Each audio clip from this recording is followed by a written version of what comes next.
Hey, what's up? I feel like a blogger. I'm doing like this selfie style. I got like tripod. Oh, you gonna say hello? Ooh. So I'm out here in England. It's the day after Christmas, and so I want to talk to you about a message. So most people's lives won't get this bad, but this is a story of how I literally needed to borrow $20 from my brother just to make it through a certain situation. But anyways, before that, I'll kind of give you an update. Now I don't know if you're watching on Facebook or YouTube. But a lot of you have been saying, Jubril, where are the travel videos? Well, I actually have a new Facebook and then also a new YouTube channel, and that's called Passport Heavy. And then so here we have, anyways, I'm not going to explain it to you. If you want to see the new travel videos, you'll see them over there. But what I'll be dropping here is you'll get some travel videos here, but this is just more about Jubril here. You know, my story, my entrepreneurial journey, you know, traveling around the world. But if you want just pure travel stuff, you're going to see that over at Passport Heavy. And so it's a day after Christmas in England. They call it Boxing Day. They call it Boxing Day here. And some of you guys that have been following me for a long time, you know, 6, 7, 8 years.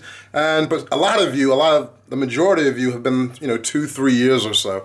And so most of you don't know a lot of my story, and I want to share that with you today. Well, just one small story. So it was Christmas my arm's getting tired. I don't know how these bloggers do it. So it was Christmas probably about 9 years ago. But anyways, I want to tell you how I got to that stage as well. So I've been a hustler like all my life. I've liked selling Warhead candies. I was selling CDs in school, anything, you name it. And then when I was older, when I hit my later teenage years, I got to selling on eBay. And that was like my first, you know, bit of success. And I actually, not to brag, but I actually hit 5 figures in my teenage years. And then after that, I went into the direct sales network marketing space. While I enjoyed it in the beginning, after a while, I'm not saying there's anything wrong with the industry, but it wasn't for me personally. And then so I wanted to leave that industry, but the thing is I didn't know what I was gonna do, and so I was just kind of like in this whirlwind. I mean, I look up a year later, and I'm like, oh snap, I've gone through all my savings. And then here's the thing, right? So I was actually, you know, quote unquote successful. I've made a bit of money, but now I've blown through my savings and I'm just in this lost place of like, what am I gonna do with my life, right?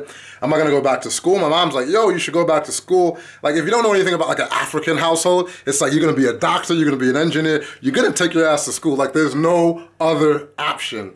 And so the internet was still new at this time too. So people didn't know how successful that you could be on the internet and if it was gonna be a real long-term sustainable thing. And so long story short, now things got so bad, I'm at home, my bank account's been in overdraft for months, so it's even closed.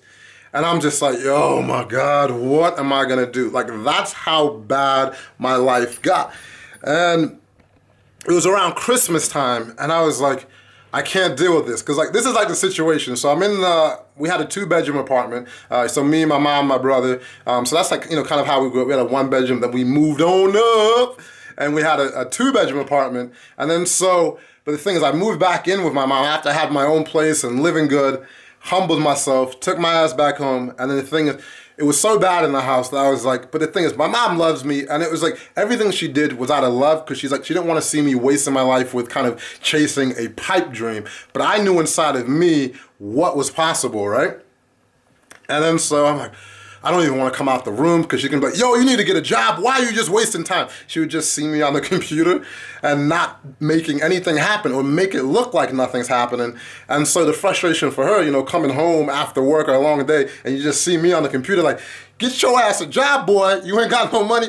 And then you just want to say so much like, oh, but when you ain't got no cash, you got to kind of keep that mouth quiet because you've got no options. And then so here's the thing, like my mom is highly religious, you know, shrine in the bedroom, super religious. Me, I wouldn't say I'm highly religious anymore, but I do believe in God, and I would call myself a Christian, but I've seen beauty in so many different religions after traveling all around the world and seeing beautiful people, beautiful cultures, and realizing so many people are the same. You know, there's so many similarities in people, so I've become more open to, you know, more religions, right? But I would consider myself a Christian. So the great thing about church in Chicago, I went to, in Rogers Park, if you know anything about Chicago, that's where I went to church, right? And the great thing about my church is that you could sleep there overnight. So as long as you had like a sleeping mat, a sleeping bag, you could sleep there. And then here's the kicker. So since I didn't have any internet left at the house because I couldn't afford to pay the bill, they actually had high-speed Comcast internet at church.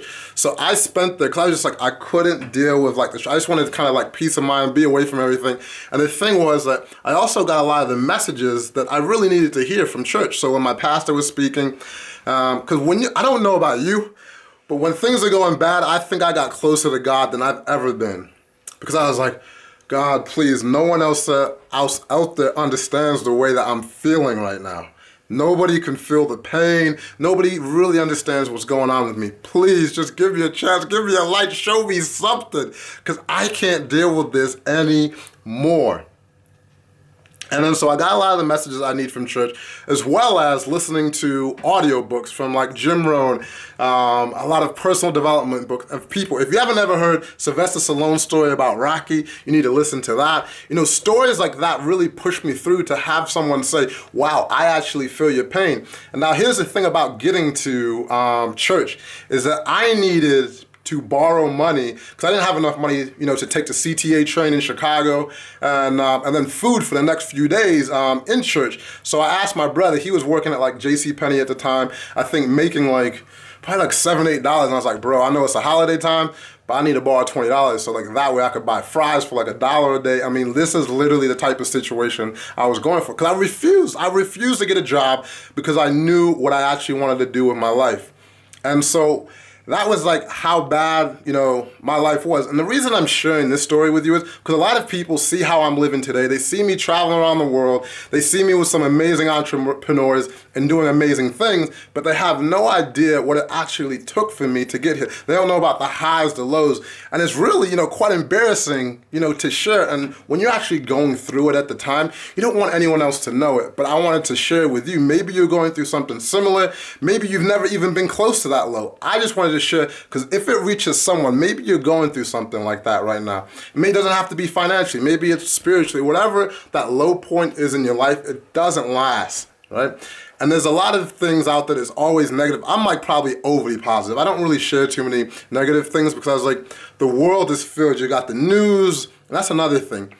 Tune out of the news, like, because the thing is, if something's big enough, you're generally gonna hear about it, right? So if you tune out, just do like a 30-day media fast and see how much happier you are. It's crazy. I did it for the first time. I was like, oh my God, the world's not all doom and gloom. But anyways, I know this video has been all over the place. I just wanted to say, no matter what you're going through, when you're going through it, just keep pushing, and then you have a chance to change your life. And some of the top things that I did to change, so I had those audiobooks, as well as following people who were, no editing, one take right here. I was following people who were at the stage that I wanted to be at, right? And I started listening to them and taking advice from them. And then here's another thing. Don't judge people for where they're at. You don't know what chapter of their life that they're in, right? So you might be walking into them and they're on like chapter 8 of their life, and then you're comparing yourself, but you're only at chapter 1. Everything's a process, right? Take it one step at a time. But yo, if you have any questions, if you want any advice, leave them in the comments. I'll answer as many as I can. Or come find me on Facebook and I'll get something answered. My arm is hurting. But anyways, I'm out of here. I want to let my mama turn back on the TV soon. You'll learn more about her as life goes on. I'll do more videos. My battery's about to die. I got my hoodie on. I'm sweating. But anyways, I'm out of here. I'm in beautiful Southern England. I hope you guys had an amazing holiday season. And hopefully I'll see some of you around the world. Take care. Peace.